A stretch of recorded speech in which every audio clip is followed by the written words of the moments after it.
All right, let's just jump right in. Welcome to The Explainer. Today, we're unpacking a deeply moving, award-winning Hindi short film called Batti. Now, I want you to picture a scene that, well, pretty much all of us have experienced. You're sitting in your car, stopped at a busy, noisy traffic light. Engines are humming, you're just waiting for the green, and suddenly, tap, tap, tap on your window. It's a young, marginalized street child trying to sell you something. What's your immediate gut reaction in that split second? And honestly, that brilliantly sets up the core question we're tackling today. How often do we judge a book by its cover in that exact moment? Be honest, right? We lock our doors, maybe roll up the windows, or just stare straight ahead and pretend they aren't even there. We make these instant, massive assumptions about who that child is and what they're capable of. Well, Batti takes this incredibly common micro-interaction and literally turns it into a mirror reflecting our own societal biases. Which brings us to Section 1, the traffic light pitch. So, the film opens right in the thick of this scenario. This young boy in worn-out clothes is weaving through stopped traffic. But here's the thing. He's not begging. He's holding up a stack of books. And listen to the specific pitch he uses. Take this to make your children's future bright. Just let the heavy irony of that sink in for a second. Here is a boy living in severe poverty, selling story and poetry books so that affluent kids sitting comfortably at home can have a bright future. It's this poignant, almost innocent appeal that perfectly frames the massive divide between his reality and the world inside those cars. All right, moving right along to Section 2, judging by the cover. So how do the adults actually respond? The pacing shifts here. It gets rapid, dismissive, and brutally realistic. Let's look at this side by side. On one hand, you have the boy's hopeful, polite pitch. On the other, you have the literal replies from the adults. One scoffs, "Make your own future first." Another gets straight up aggressive, threatening, "I might slap you." I mean, wow. They brush him off with absolute contempt. They aren't just saying no thanks to a sale, they are completely invalidating his dignity. And then we get this incredibly telling line. One adult mutters in annoyance, "Don't know where they come from." Now that is not just a throwaway line. That is textbook othering. It's vocalizing deep-seated societal prejudice. By saying they, it strips the child of his individuality.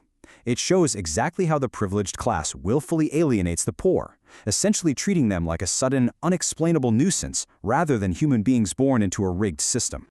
That takes us right into Section 3, the literacy challenge.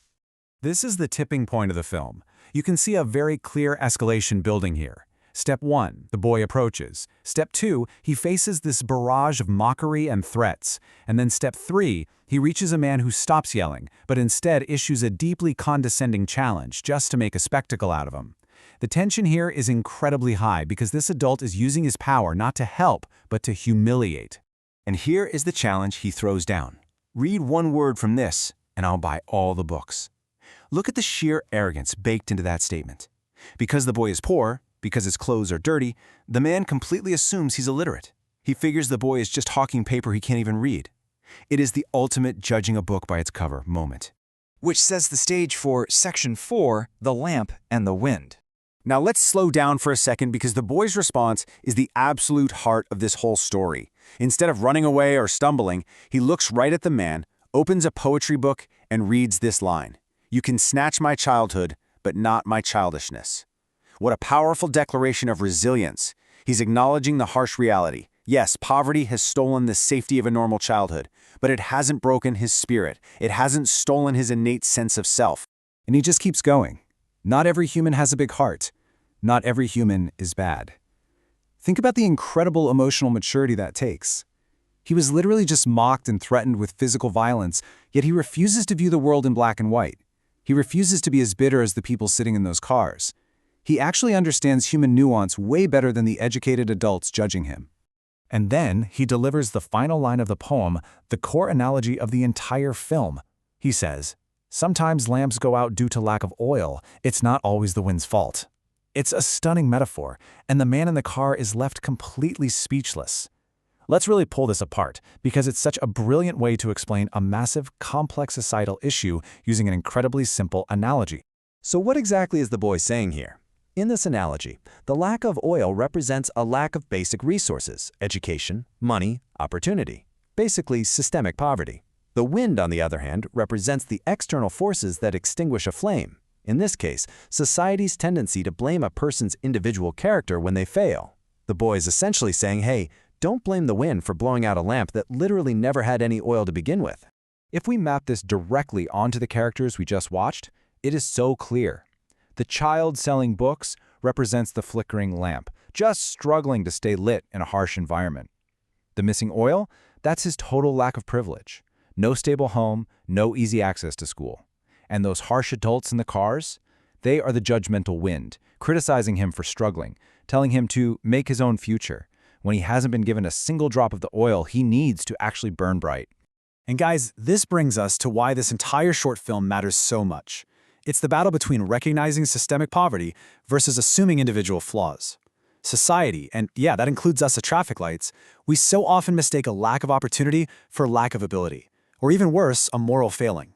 We look at someone struggling and think, oh, they just aren't working hard enough, when the reality is they are running on an empty tank in a system that refuses to give them fuel. The boy wasn't uneducated because he was lazy, he was poor because of a system he had zero hand in creating. Which leaves us with this final thought to chew on. Batti uses a 2-minute interaction to expose our deepest blind spots, and it asks us to fundamentally rethink how we view struggle. So I'm going to leave you with this question. The next time you see a lamp flickering, the next time you see someone struggling at the margins of society, will you just be the wind and blow them out with your judgment? Or will you be the one to stop, look a little deeper, and check the oil? Thanks for joining me on this explainer. Keep questioning, keep learning, and I'll catch you in the next one.